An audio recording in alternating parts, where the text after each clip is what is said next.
Tonight, Ontario promises to crack down on ticket resellers with the World Cup just a week away. How can you even afford it, right? So it's more than your rent. Tickets out of reach, but experts say scalpers aren't the problem, and FIFA targets a BC charity. We had no other option but to comply. The unexpected response to the cancelled fundraiser. Ottawa's ambitious new AI strategy with a goal of 250,000 jobs. We must take a positive, pragmatic, and prudent approach. But can Canada take on the tech giants again? After cancelling a handful of routes, Air Canada reassures travelers their summer flight won't be cancelled over jet fuel. They have seen a downturn in what they had expected. But with supplies still dropping, can it hold? From CBC News, this is The National with Erica Johnson. Thanks for joining us. Adrian is on assignment. We are just 1 week away from the start of the FIFA World Cup. Canadian cities will be playing host, and while excitement is growing, many Canadian fans say they're also disappointed that they won't be able to see the games in person. They say ticket prices are simply too high, despite some still being available. Meanwhile, one BC charity's attempt to channel all that excitement into a fundraiser has been shut down by FIFA itself. Toronto will host the first Canadian game on June 12th, just 2 days after Ontario now says it will further crack down on price gouging in the resale market. But as Sheehan Desjardins explains, that may not be the biggest problem. When lifelong soccer fan Alex Morels heard the FIFA World Cup was coming to his city, Toronto, the plan was to see it in person. But then the ticket drops, and then the prices were too much. So it's just like, how can you even afford it, right? So it's more than your rent. And others feel the same way. Just ticket prices too expensive. I won't go because of the ticket prices. Ontario's premier is taking aim at the price of tickets on the resale market, hiking the maximum fine selling tickets over the original price to $25,000. We want the average person to be able to go to venues, sports venues, concerts, without getting gouged. But resale tickets may not be the biggest issue here. Some experts point to FIFA's pricing. They started with primary ticket prices exorbitantly high, and what they're now realizing is that strategy didn't work. The World Cup is the most watched sporting event in the world. Oh, Canada! But just a week before it begins, seats all over are still open. On FIFA's platform Thursday afternoon, prices for Canada's first match started at $2,300. Cheaper tickets were available for less than half that on various resale sites like StubHub. But some other games in Toronto, like the Ghana versus Panama match, saw the opposite. Tickets were hundreds of dollars cheaper through FIFA. All of that could complicate Ontario's efforts. I don't foresee a scenario where anybody is fined. It's incredibly hard to prove what the face value of the individual ticket was prior to it going to a secondary site. Sarvesh Soni paid thousands for several games in Vancouver, even if he wanted to sell. The trends are going down right now. So he's not sure he'd make his money back. And experts say the prices on the secondary market will likely drop more. The demand isn't pushing the prices up at this point. They're actually pushing them down. So at this point, it's just a waiting game to see where these ticket prices end up by game day. But some experts suspect there will be empty seats at some of these games. Okay, so then what advice do they have for people who are still looking for tickets? So they say it's tough to predict when or even if FIFA will drop its prices, but some we spoke with suggested checking the resale market roughly 1 week to 72 hours before the match, because that's when they say people start to panic that their tickets won't sell and lower the price. Okay, good info. Thanks for this, Sheehan. Sheehan Desjardins in Toronto. A BC charity says it's pulled its World Cup ticket fundraiser after FIFA's lawyers accused it of infringing on its trademark. As Tanya Fletcher shows us, FIFA's getting a lot of backlash. Received this letter on May 11th, which is just a few days after we launched the raffle. That 9-page letter was sent by FIFA lawyers to this BC charity that helps people with spinal cord injuries. It was raffling off a pair of World Cup tickets as a fundraiser. The letter states FIFA regularly monitors the marketplace for instances where the FIFA trademarks are used, and recently activities have been brought to our attention which infringe on trademark rights. We were surprised. I think the magnitude of the letter and the tone took us aback a little bit, but I mean, ultimately we did respect what was in the letter and felt we had no other option but to comply. The raffle was canceled, and the tickets, which the charity had bought at face value for $500 each, were put back up for sale on an official site.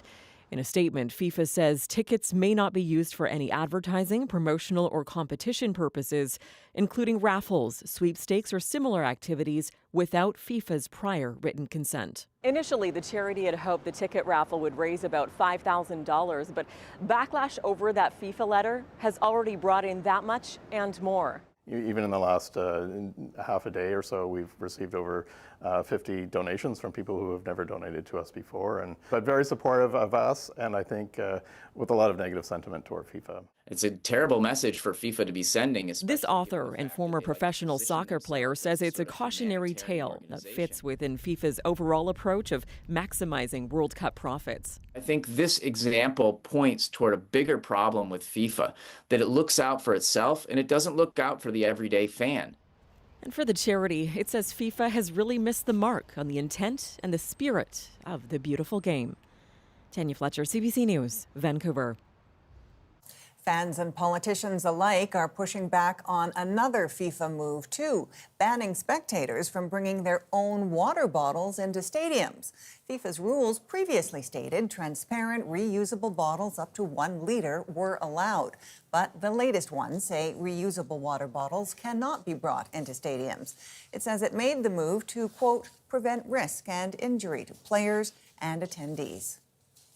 With Canada's first game just over a week away, the big question for fans, will superstar Alphonso Davies play? Adrian sat down with head coach Jesse Marsh. Do you think Alphonso will play? Yeah, Alphonso will play. First game? No, he won't play the first game, but he'll play in the tournament. We're going to have to, manage the group phase and then, get out. And I think for sure he can be ready once we get out of the group. And I think if we're smart and good and careful, that he can be ready for the third match in the group as well. So we'll see. We're going to take it step by step. But Alphonso will be ready, and certainly the team is motivated to give him a chance. But you'll be very just so I'm understanding, you'll be very careful. Like, you're inclined not to play him in the first group. Yeah, he won't play. He won't play in the first match. I can almost guarantee that. And you have to put yourself in Alphonso's mind a little bit. Like, it's been a tough year and a half for him, where even when he's worked his butt off to get back from the ACL injury, then he, as soon as he got himself going, then he picked up a hamstring, and then he got himself going again, and then another hamstring, and then going again, and then the other side.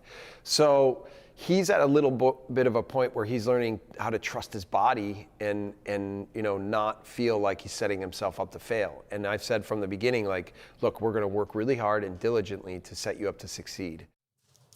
That's just part of Adrian's conversation with Canada's head coach. You can watch more of it next week, right here on The National.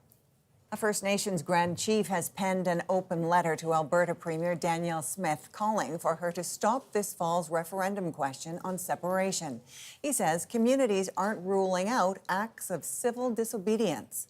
That means stopping industry, that means maybe going out on the highways, that maybe means doing what we need to do to be heard in this on this issue of separation. In response to the letter, a statement from the Premier's office reads, in part, the referendum question does not trigger any duty to consult with First Nations. Just days after CBC News revealed details of Canada's strategy on artificial intelligence, the Liberal government has officially unveiled its plan. Critics claim the strategy is short on details. And as Kate McKenna tells us, some question whether Ottawa can truly regulate big tech. AI is already changing how we work, how we learn, and how we connect. After months of delay, the Prime Minister officially unveiled Canada's artificial intelligence strategy that seeks to create up to 250,000 jobs. Now, as this technological revolution gathers pace, Canada has many of the attributes to help lead it. The federal government plans to massively scale up AI use and literacy, while also improving privacy and safety. Big ambitions, but vague on specifics. CBC News first reported the contents of the strategy on Monday after obtaining a draft. There's very little details here on privacy, on safety, on security, on how to keep kids safe. And the reason that you see this strategy today is not because they were ready with some grand plan on AI. It's because the document leaked and they were forced to announce something.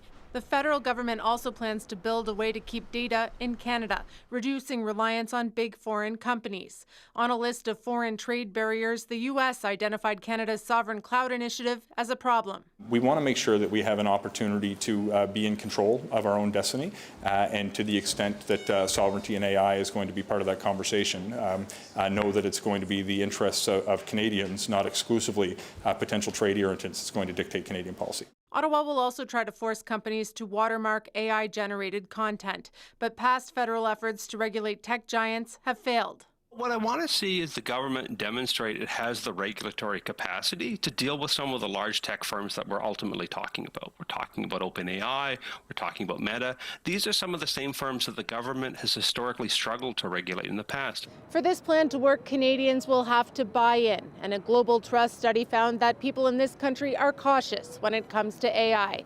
Kate McKenna, CBC News, Ottawa. A Nova Scotia woman is speaking out after her husband was charged in a case related to AI-generated deep fakes of dozens of women. A CBC News investigation first revealed the disturbing case. Kayla Hounsell brings the update tonight, and a warning for you. Some of what's mentioned is graphic. Art used to be Gwen Frankton's outlet, but she's been struggling to create since learning her husband is accused in an AI deepfake investigation. I have never experienced a more profound pain. Her husband, Stephen Lowe, was arrested in the early hours of a snowy February morning in a small Nova Scotia village. Stephen was sitting right here where we're sitting now, fixing one of my silver hoop earrings with a pair of needle nose pliers.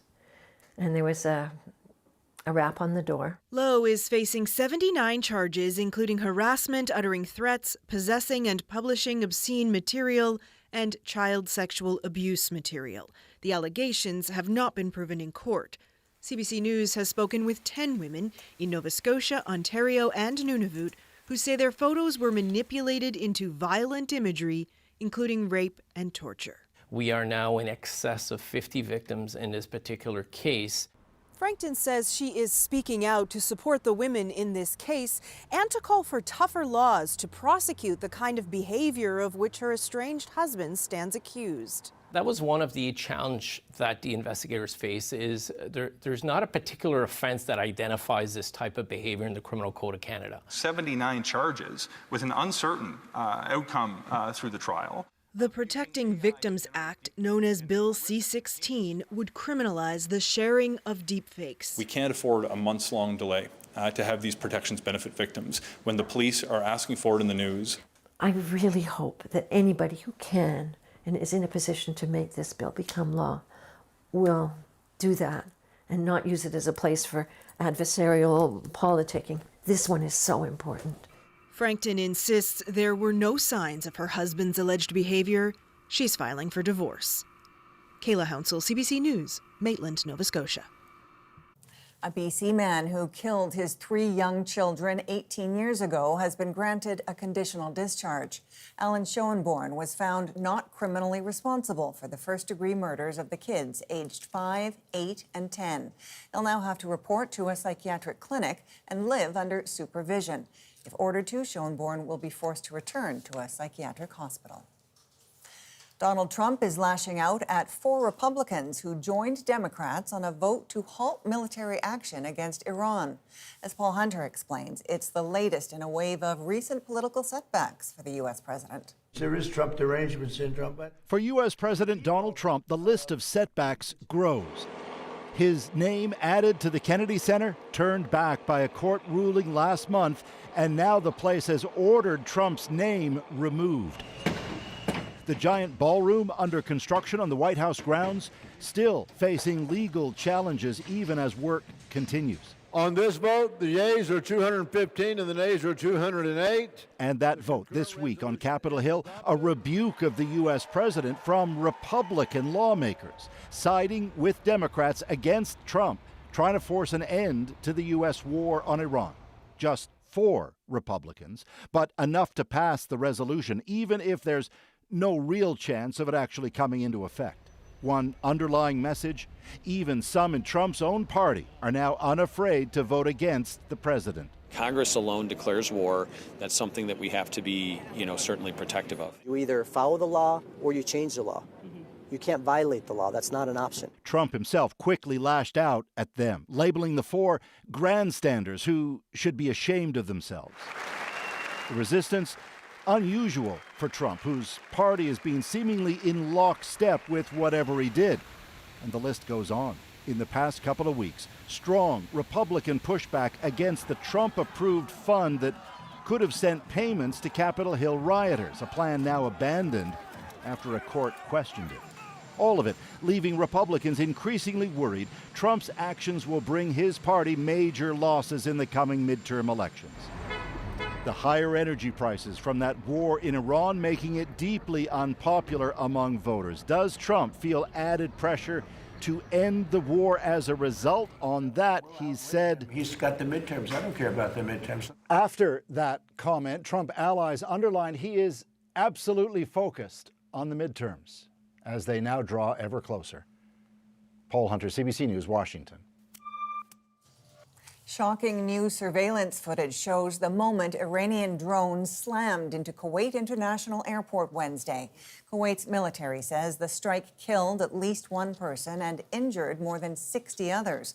Officials say the airport was severely damaged and flights were temporarily grounded. A new ceasefire plan between Israel and Lebanon agreed to just yesterday is already in jeopardy. As Sacha Petrusek shows us, Hezbollah has rejected the U.S.-backed deal as strikes continue on both sides of the border. There's no sign of the promised ceasefire, no end to casualties as fighting continues between Israeli forces occupying southern Lebanon and Hezbollah militants. A UN peacekeeper was among at least 6 who died. They always say it's a ceasefire and we rejoice, says displaced villager Deeb Mohammed Awad. But Israeli strikes continue. And Hezbollah rockets and drones keep threatening northern Israel. We want peace, but always they attack Israel. Always. This despite the agreement reached between Lebanon and Israel in Washington. I spoke to Bibi Netanyahu about that, and I speak to them about it, and I actually spoke to Hezbollah about it. And I think progress is made. Hezbollah rejected the ceasefire until Israel withdraws entirely from Lebanon. The long-standing conflict was reignited when the U.S. and Israel attacked Iran 3 months ago, and Iranian proxy Hezbollah joined the fight. Now Iran says there can be no peace deal there until fighting stops in Lebanon. But Israeli Prime Minister Benjamin Netanyahu is resisting U.S. pressure to pull back, a position widely supported by Israelis. And that means deadlock, say analysts. If Iran is prepared to squeeze Hezbollah to stand down, and Trump is prepared to pressure Netanyahu to do so, it's not unimaginable that you could get a prolonged period of quiet. But that situation has not happened yet. So the quiet seems far from arriving in Lebanon. Sacha Petrusek, CBC News, Toronto. Air Canada is trying to reassure customers as concern over a jet fuel shortage continues to linger. I suspect they have seen a downturn in what they had expected. What's behind the airline's strategy? Vegas is within reach of the Stanley Cup, further fueling anger about the team's goalie. The debate over whether he should be eligible to play. And inspiration via cats. We built a tail that can actively help people balance. We're back in 2.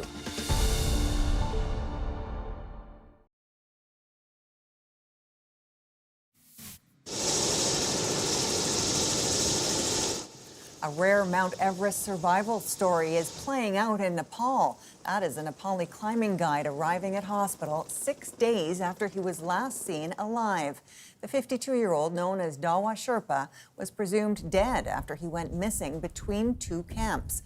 He managed to survive without food or supplemental oxygen and was found crawling further down the mountain, closer to base camp. Air Canada is joining a handful of European carriers, telling customers a jet fuel shortage won't affect summer travel.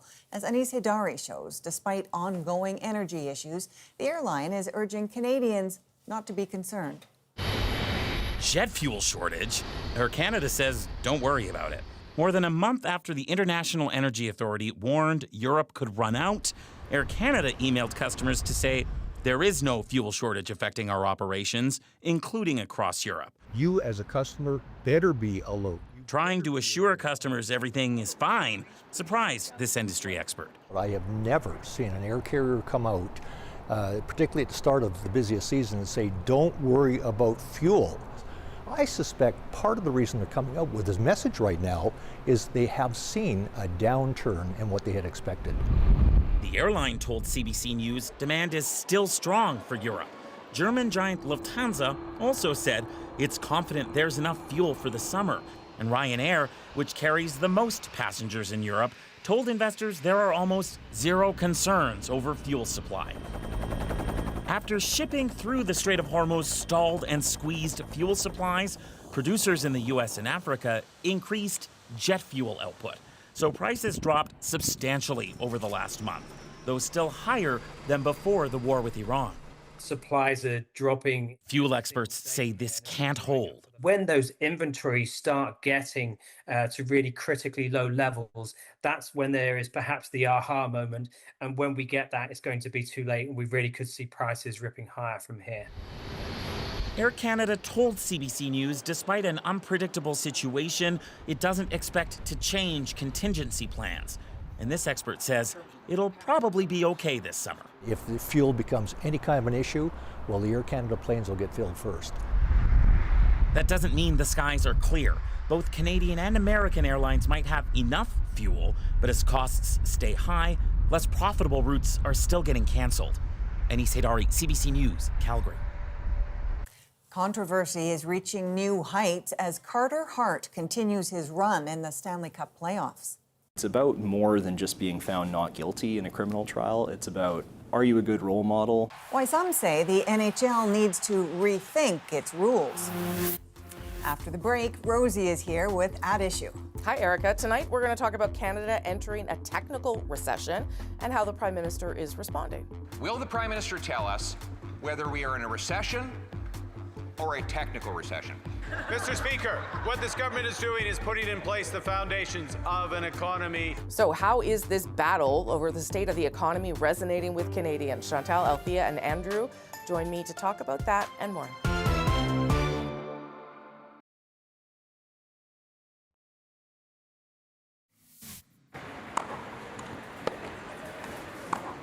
Serena Williams back on the court, training for her return to professional tennis. The 44-year-old former world #1 says she'll compete this month in London's Queen's Club Championships. Today, we found out she'll play in the doubles event with 19-year-old Canadian sensation Victoria Mboko. Mboko confirmed the partnership in an Instagram post, writing, "The Queen is back." As the Las Vegas Golden Knights enter the Stanley Cup final, their goalie is the focus of backlash off the ice. Carter Hart was acquitted in the Hockey Canada sexual assault trial a year ago. But as Karen Pauls tells us, despite the not guilty verdict, some fans don't think he should be playing at all. The booing started early in Game 1 of the Stanley Cup Finals. The chanting followed. Carolina Hurricanes fans expressing what many survivors of sexual assault say they're feeling as they watch goaltender Carter Hart on hockey's biggest stage. It was really nice to see the Canes fans chanting "No means no." It shows that the fans are now starting to realize that the NHL isn't really holding anyone accountable right now. Hart was one of 5 players from Canada's 2018 World Junior team acquitted of sexual assault in a high-profile trial. A woman known under a publication ban as EM said she was sexually assaulted for hours in a London, Ontario hotel room. The judge ruled the prosecution had not proven its case beyond a reasonable doubt, and the allegations lacked sufficient credibility to warrant conviction.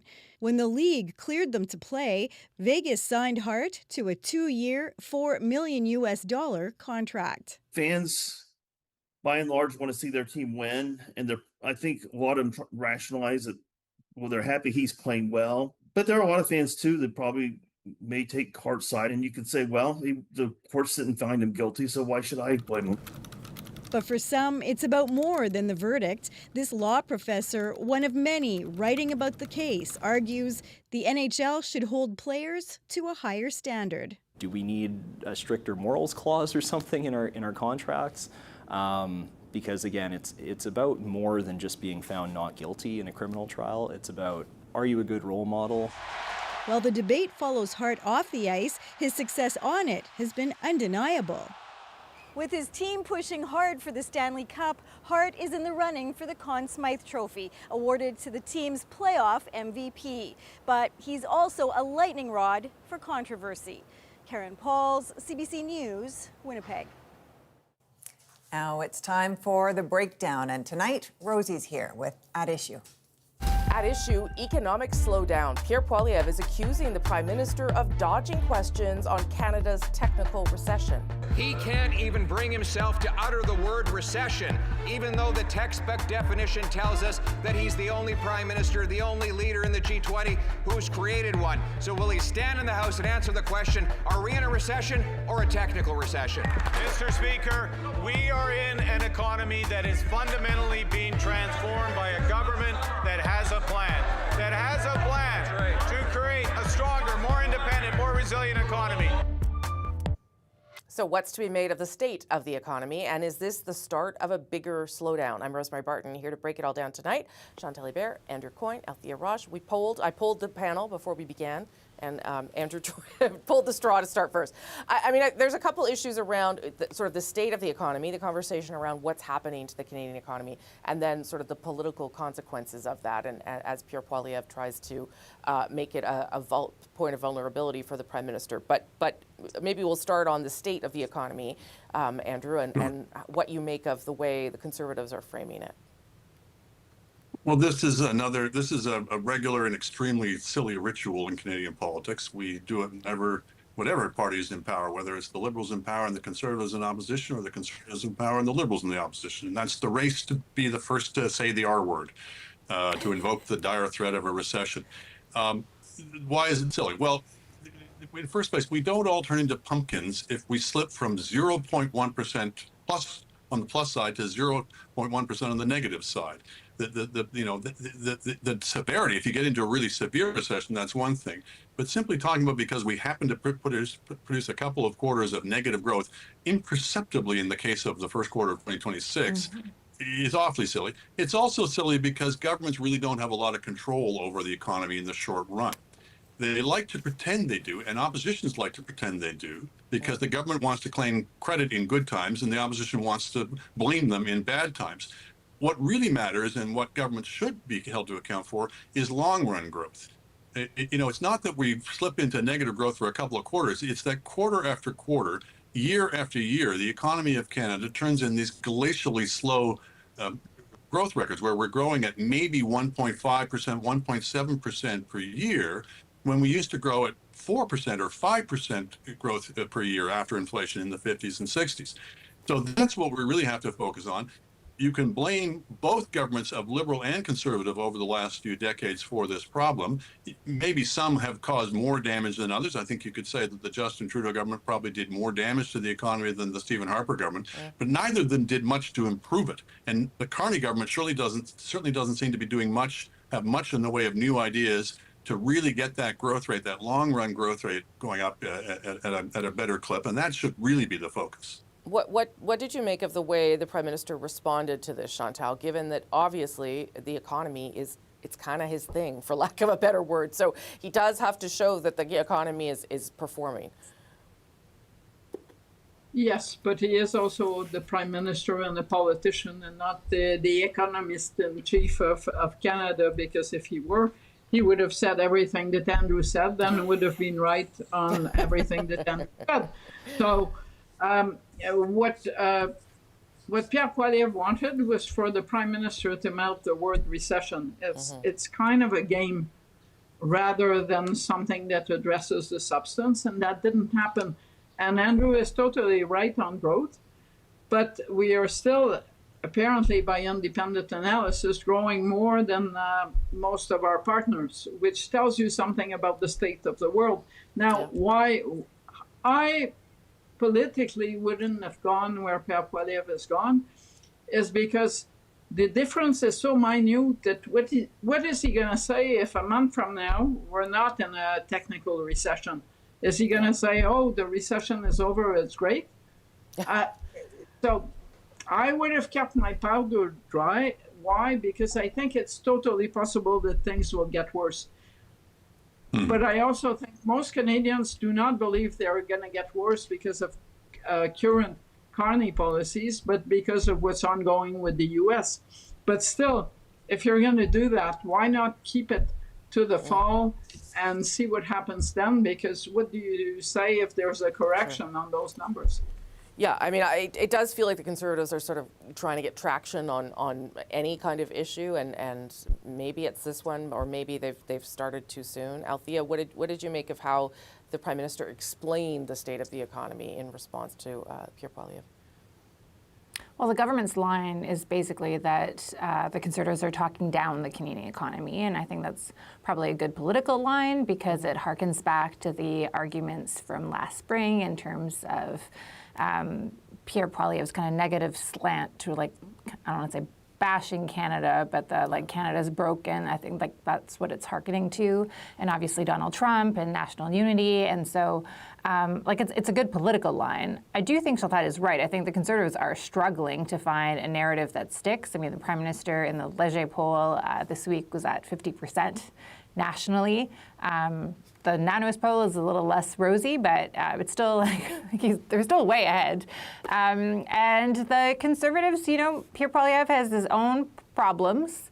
There are people who are starting to mount the possibility of perhaps trying to stick the knife in him. And then there's, like, he's following back to kind of like the best of, right, which is the economy. And in this case, I think both of my colleagues are right. The argument is weak. Because the fundamentals are not there to support him. It will be interesting to see if he switched gears. For example, the parliamentary budget officer gave him more stuff, I think, to chew on, which is the potential size of the deficit, $70 billion, when you think that Justin Trudeau's last year was around like 36 or 39 billion. And I mean, that's quite an increase. Maybe that's a bit more chewy. We'll see. Chantal, and then a quick last word to you, Andrew. Except I don't think Canadians are into this. This is June. It's the end of the parliamentary session. It seems to sound mostly like noise for the leader of the opposition to keep his job.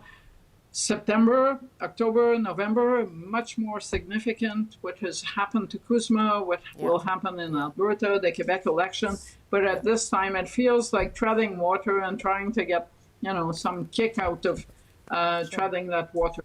So, but sometimes it's good to put down a marker. Maybe I don't know if that's as simple as that. If that's what they're doing? But I'll give Andrew the Or sometimes you cry. Sometimes you cry wolf. Yes, too many times. Yes, that's right.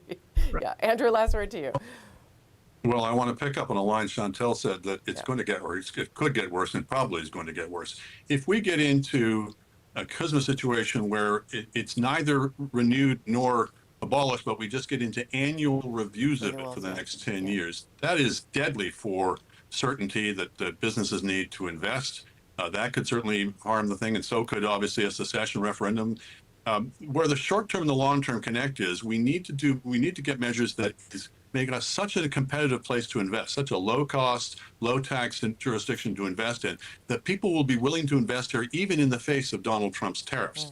So the long term should be the focus, but that also has reverberations in the short term.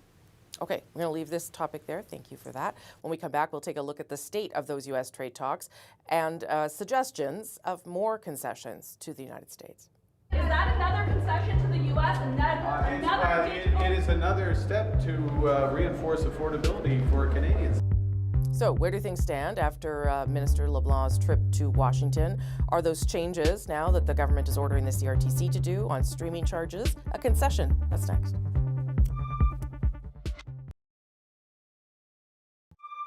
At issue, U.S. negotiations. With a CUSMA review approaching, the PM is being blamed for more concessions to the U.S. after a reversal on streaming fees. The Prime Minister has given concessions after concessions after concessions. But the PM says this move is about the cost of living. This is a question first and foremost on affordability. This is not the time to raise costs for Canadians. We're balancing. It's the time to get a balance in around that.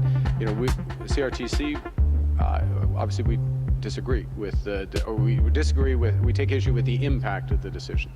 When we land on the overall agreement revisions to CUSMA, we will take stock on steel quotas and other measures that we have taken. Okay, so here to break down where Canada stands in negotiations with the U.S., particularly perhaps on this issue of streaming. Chantal, Andrew, and Althea are all back. Althea, why don't you start us off on this one? It was quite the flip in a very short period of time on the streaming fees or changes.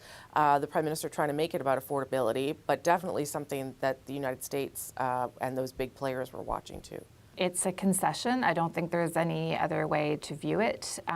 This was the previous government strategy of adopting a law to basically level the playing field between Canadian broadcasters, typical broadcasters like the CBC, and the streaming giants. And if the typical broadcasters are having to spend 30 to 45% of their revenues on Canadian content, the thinking was we should force the streamers, which is where the eyeballs are now going, to pay into this fund as well. And they never wanted that. And when the CRTC imposed a 5% charge on their revenues, they've been fighting it in court. I think what's interesting about the government's decision on this is two-front. They caved on the digital service tax last year, which was going to bring in like $7 billion over 5 years. And it is absolutely not clear if the government got anything at all for that.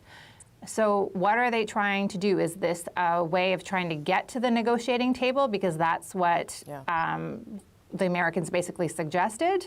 Is that the price of entry, and what will that mean for the other things? And I think it is interesting that it's, and I'm probably not able to speak to this, but it has opened a very clear cleavage and given the Bloc an argument to go on with in terms of culture, because we are not doing what we said we would be doing, which is protecting culture. Like now taxpayers are on the hook for that money, $600 million. Yeah, Chantal. Okay, so the Biden administration didn't like this approach, and so no surprise the Trump administration doesn't like it. But to try to cover it up with affordability, I've been trying in my mind to think of what are my real needs when costs go up. I come up with food, obviously, lodging, I need a roof over my head, energy if I need to get to work and pay for gas. You want me to go on because my subscriptions to Netflix do not come very high. I'm not going to wake up at night thinking, what if my price goes up for Netflix Prime or whatever? Sure. So this is kind of a fig leaf excuse. I don't think it goes to the credibility of the government. Everybody understands that it's driven by what's happening in Washington. But it does point to a larger problem of the strength versus the weakness of the Carney government. The strength is Canadians want Mark Carney's government to stand up to Donald Trump and his administration. The weakness is whenever he makes a concession, it hurts Mark Carney politically in the country. You can't have both. And Althea is totally right. This is a concession on which the jury is out as to whether this time it will make a difference, because the previous ones made no difference. No, but they do seem to be. I mean, they were talking this week. There were those forced labor. There were I mean, that's already something, right? The forced labor tariffs that don't really impact Canada, but we were included in them. So there was some movement on a number of things this week, Andrew. And I don't know, maybe the government felt that this was the time to sort of back away from something. Yeah, I mean, I'm not sure I regard it as a concession if you get rid of a bad policy that has no basis in substantial policy analysis, but was just basically a sop to the cultural industries. There's no shortage of digital or production of content in Canada right now. They're at record highs. It is going to affect consumers, whether we think that's important or not. But to be slapping what amounts to a tax on consumers to prop up an outmoded broadcast policy seems to me the height of folly. I mean, I'm all for leveling the playing field, but there was another way they could have leveled the playing field, which is to stop this business of forcing the broadcasters to cross-subsidize Canadian content. That might have been a good policy in the age when we only had 3 networks, when there was no way to charge people directly for programming, when you had an identifiable market failure. We don't have that. You know, there's no market failure. There's nothing preventing Canadians from spending money on Canadian content if they want to. And there's no real basis in policy to force them to pay for it if they don't want to. You can force them to pay for it. You can't force them to watch it, which has been the fundamental dilemma of CanCon from the word go. So to be trying to voice this now on the streamers in the age of the internet and limitless numbers of potential broadcasters and video content producers, it's just so backwards. It also happens to really annoy the Americans at a time when we can ill afford to. So yeah, you want to conserve your bargaining chips in negotiations, but sometimes you have to play them. And maybe this was a prudent time to play this chip. But I'm not going to weep because they got rid of this very bad policy. Chantal and then Althea quickly, yes. The question is not whether one needs to weep. I don't have any Kleenex on my desk. The question is, if you're giving up concessions before you get to the negotiating table, you're basically stripping yourself of cards before you go play poker. Yeah. Althea. But sometimes you have to play table stakes to get to the table. Sure. Althea, last word. I think there's two different issues. One, I think it begs, is the government going to completely review the way it supports the culture sector? Because also, what does it mean for this court case? I don't know. Yeah. And then there is the point that Chantal put her finger on, which I think we talked about last week too, which is the kind of the hard place that Mark Carney is in, because he needs to bring people on side. And I agree, telling people that this is about affordability. Like suddenly I woke up after the CRTC was talking about this and I decided that I had to do this. Hard to believe. And then the no results part. I do think the one thing that is important to stress, though, it feels like the government has decided to try to advance negotiations on a faster timeline. And there seems to be a renewed push to get something, hopefully something by Labor Day. The real solution is just to make many, many seasons of heated rivalry, and then everyone will be happy. And that is all I'm going to say. Or north of 60. Oh, okay, fine. That's it for At Issue on the National. We're going to keep this conversation going with talk about Mark Carney's caucus management that Althea reported on today and how some MPs are responding to that. You can catch that on YouTube or the At Issue podcast. Now back to Erica in Vancouver. Thanks, Rosie. Coming up, an unconventional creation by 2 Calgary students. We built a tail that can actively help people balance, especially those who have Parkinson's. Their invention and their inspiration, next in our moment.